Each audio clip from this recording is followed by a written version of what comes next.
Hello and welcome to this week's Comic Roast. I'm your host, Scott. You can find me on Twitter at XOrsonX. And I'm here with Mike. You can find on Twitter at Review and Roast. You can find our Facebook at facebook.com/Review and Roast. And our Instagram at instagram.com/Review and Roast. Today we have a little hunt for a Mr. Wolverine. Weapon Lost number 3. Let me go through the stupid internet synopsis. That's probably a little short, but okay.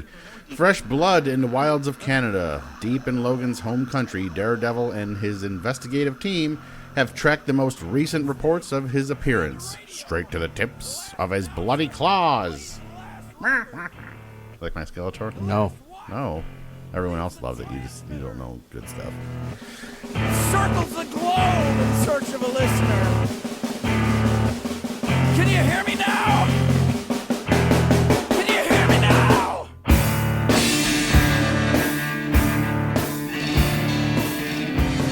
If you remember the last one, they end up in the cabin in Canada where they find what do they call them, Mounties or whatever? Yep. Where they were slain in their little cabin up there, and then what's his face? Computer guy. Good old what's his face? Cypher. Cypher, yes, Cypher. He gets slashed down as well while they're all out hunting for what they assume to be Wolverine. As Daredevil realizes at the end of the last book that, we're not hunting him. He's hunting us. We're screwed. So they kind of, the beginning of this one, they've kind of regrouped back to the cabin. And then they realize that, do we want to talk about that? Or should we? What, Cypher? Yeah. Yeah, whatever. I mean, Yeah. basically, in the synopsis for this book, that's in the book, the last issue, a very familiar set of claws slit Cypher's throat. That's actually literally word for word what it says. And when they come upon the cabin and find Cypher's body, Daredevil can tell that he's still alive. That's good news. Frank's got the Inhumans Star tech. Chaser or whatever that thing's called. I don't remember what it's called. Sky Charger. Star Chaser. It was close. They have medical equipment on board that is much better than anything you could possibly imagine. So they decide they're going to try and get him back onto the ship, and Misty and Daredevil are to maintain a perimeter so Frank can grab him and get going, and then hijinks ensue. You know what? I'm just going to go ahead and say it because whatever. Who's Albert? No. Well, yes, but no. Yes? No. All right. Let's be real for a second here. Yeah. This book was released on the 4th of July. Yep. It is now the middle of August. I'd say spoilers are probably just a thing at this point. It'll be the middle of August when this comes out, yeah. Right, yeah. So, I mean, we're not going to spoil the whole book, but if you haven't read it yet and you're just relying on us, then we'll... Yeah, you're catching some storylines here. Yeah, you're catching some storylines, and we will tell you the basics of what's going down. There's a few things we'll leave out, but for the most part, we're just going to... Well, we'll bust out the mystery man is Albert, as I mentioned. Yes. A cyborg clone of Wolverine, who's been around for a minute. He was programmed for some stuff, broke free from his programming, got into his own thing, and now he's doing stuff. So apparently he's looking for his daughter, Elise, I believe it was. But anywho, and the group decide they need to take him down, take him out, do their thing. Yeah, here's the thing I don't... Well, and that's the thing, too. I mean, you got this guy, this, cyber Wolverine out there hacking and slashing these Rangers, looking for, like you said, looking for his daughter. He's trying to get answers. Well, like that, I feel like that could be a whole book in and of itself, of this guy trying to find his daughter and hacking and slashing people till he gets there. Right. We're clearly not going to get any part of that story, which kind of was a little bit of a... Oh. Yeah, and I don't know where they're letting this go at. Like I said, they took him out, but is he out for good? Who really knows? Right. Cypher is then healed. He can't speak yet because he's got obvious damage to vocal cords. Blah, Yep. blah, blah.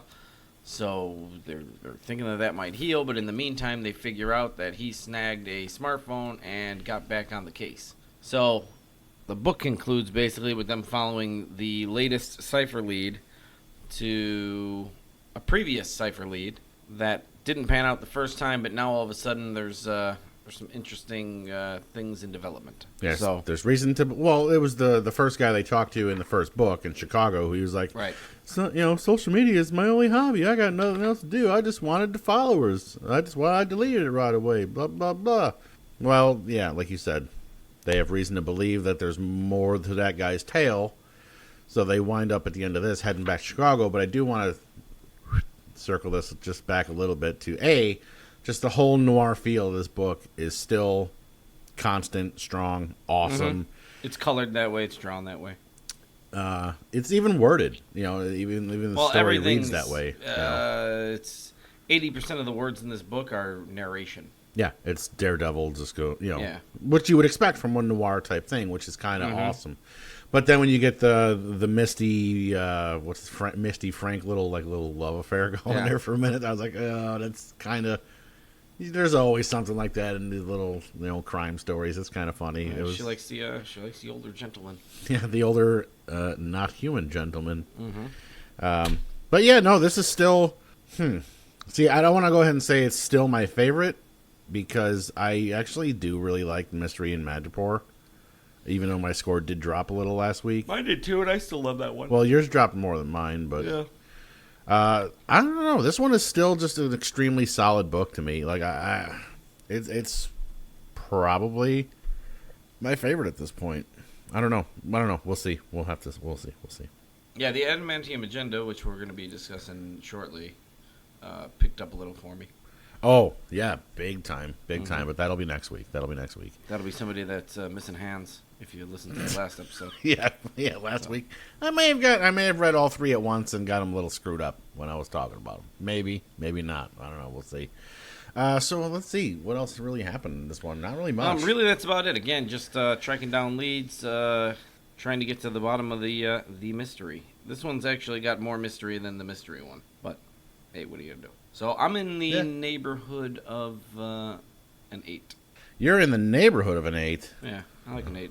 I like an 8 for this one. What was I, an 8.5 last time? 8? Yeah, you were 8.25, 8.5, and now just an 8. Yeah. Whereas I am actually going to go up a scotch on this one. I'm going to go 8.5. I don't know. I really like the way this is panning out. And I don't know. I guess from the stupid, Ben Affleck movie, I always, for a while, had a bad taste of Daredevil in my mouth. But then when Netflix came out with a show and now reading some of the comics, it's totally different. Yeah, for sure. But anyone who's watched the shows, I guess, can know that. But this is, it's an awesome book. And it's nice to see some of the crossover characters as far as Misty Knight and Daredevil and all that. Yeah, not a lot of people know about Misty and even less know about Frank, so it's actually kind of cool. 'Tis true. Which is, I feel like they're doing it in most of these books, with the exception of maybe Adamantium Agenda. That kind of, sort of, because they throw the Luke Cage and Jessica in there. But whatever. They're all kind of a nice mishmash of rando characters. But I feel like they group them together based on their strengths. Like these guys are the detective types. And then you got your straight up Avengers, like strong types. Yeah, that's the ass-kicking group. Yeah, then you got like all the, I don't want to say B team, but all like the psychics and Storm and, all the weird powers. Oh, that's like the Charlie's Angels. Yeah. Team. Ooh, You know what I mean? yeah, right. So, yeah. And then you got Claws of a Killer, which, let's face it, who cares at this point? I actually like that one. That's the bad guy team. Yeah. Anti-hero book. Yeah, it's just okay. So far. I don't know. Maybe next week will be different. Or 2 weeks from now, actually. Or 3 weeks. Where the hell are we at now? Yeah, whatever. Doesn't matter. That was Weapon Loss number 3. Still a super, super solid book. So if you're following any of these, that's definitely one to keep track of. And as always, you can find me on Twitter at XOrsonX. You can find Mike at Review and Roast. You can find our Facebook at facebook.com/Review and Roast, and our Instagram at instagram.com/Review and Roast. Until next time, have a good one.